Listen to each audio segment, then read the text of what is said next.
Pertama, sebagai warga negara, semua menginginkan Republik kita ini bebas dari korupsi. Republik kita ini republik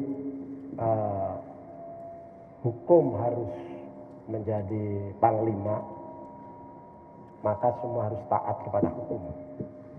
Dalam konteks Caimin, sebetulnya kita kaget. Kasus 2012, setelah entah 2 orang, entah 3 orang yang sudah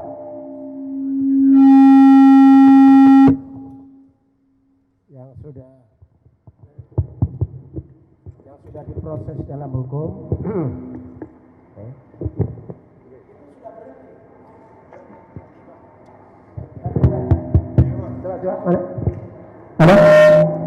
halo. Jadi harus ditekankan begini. Enggak ada, sudah lama sepi, sudah lama enggak kelihatan, enggak ngapa-ngapain, ya kan? Selama berapa tahun? 2012, 11 tahun, 13 tahun? 11. 2012, 13, 14, 15, 16, 17, 18, 19, 20, 21, 22, 23. Itu 13 tahun. Enggak ada kelanjutan proses itu. Sudah enggak ada selesai.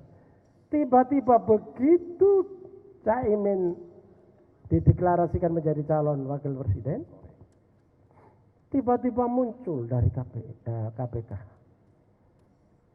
Terus kita yang waras, yang sehat walafiat, masa mengikuti begitu saja pikiran dari KPK? Tentu ada pikiran yang berbeda. Ini ada apa ini? Ini betul proses hukum atau ini politik? KPK betul menjadi alat penegak hukum dalam konteks pemberantasan korupsi atau dia menjadi alat politik? Kalau ada masyarakat berasumsi seperti itu, jangan disalahkan, karena dia melakukan ini di saat proses politik berjalan dan dia diam selama 13 tahun. Ini ya nggak masuk akal di sini. Ya. Dan ketika kita punya asumsi seperti itu, juga dibenarkan ada kasus-kasus sebelumnya juga terjadi. Anies Rashid Baswedan yang urusan Formula E jelas tidak ada masalah apa-apa, digelar begitu kan, nggak ada masalah, dengan nggak ada ini, nggak ada yang salah, prosedur korupsi segala macam nggak ada. Kemudian seolah dipaksakan, kan? Itu terjadi.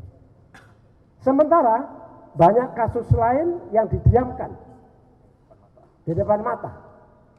Nah, oleh karena itu kita semua warga negara menginginkan KPK yang kita lahirkan di era reformasi, yang kami ini ikut proses itu semua, dia harus menjadi penegak hukum dalam konteks pemberantasan korupsi, dilakukan secara independen, secara profesional, tidak atas dasar pesanan politik tertentu, kelompok tertentu, atau siapalah tertentu lainnya begitu.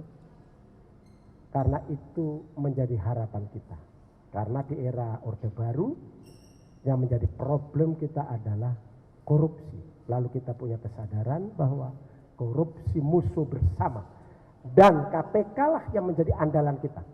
Tapi akhir-akhir ini KPK ya leto seperti ini, di bonsai seperti ini, kita semua sedih. Dan ke depan saya kira kita harus punya komitmen yang sama. KPK harus berdaya, KPK harus independen, pimpinan-pimpinannya harus orang-orang yang punya integritas, bukan orang-orang yang titipan sana sini, kemudian ketika mereka menjalankan amanahnya tidak amanah, bahkan zalim.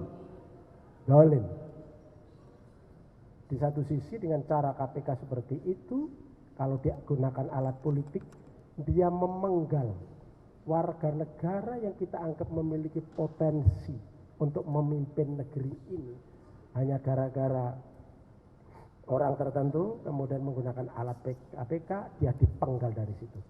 Kita sedih. Itu kerugian bangsa dan negara. Saya kira begitu. Ya, Bella.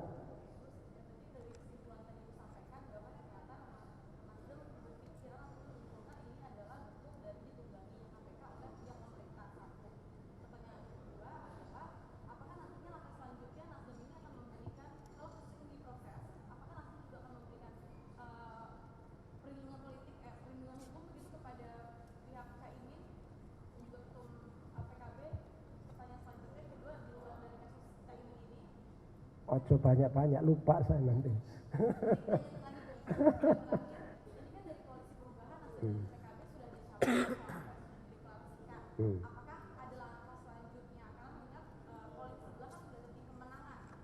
Ya.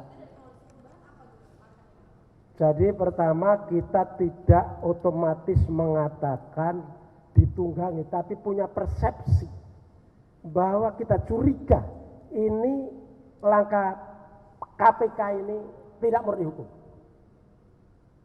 Dan ketika kita punya persepsi atau asumsi seperti itu, insya Allah kami tidak salah. Karena dia mengumumkan memeriksa Caimin itu persis setelah deklarasi. Nah, yang kedua, kita menyarankan Caimin sebagai salah satu warga negara Indonesia, elit politik dipanggil, ikuti aja, kerjasama, proaktif ya namanya, proaktif. Tapi kami yang memang sudah sepakat bulat pasangan Anies Muhaimin, apapun yang terjadi, kami semua pendukungnya akan membela sampai kapanpun.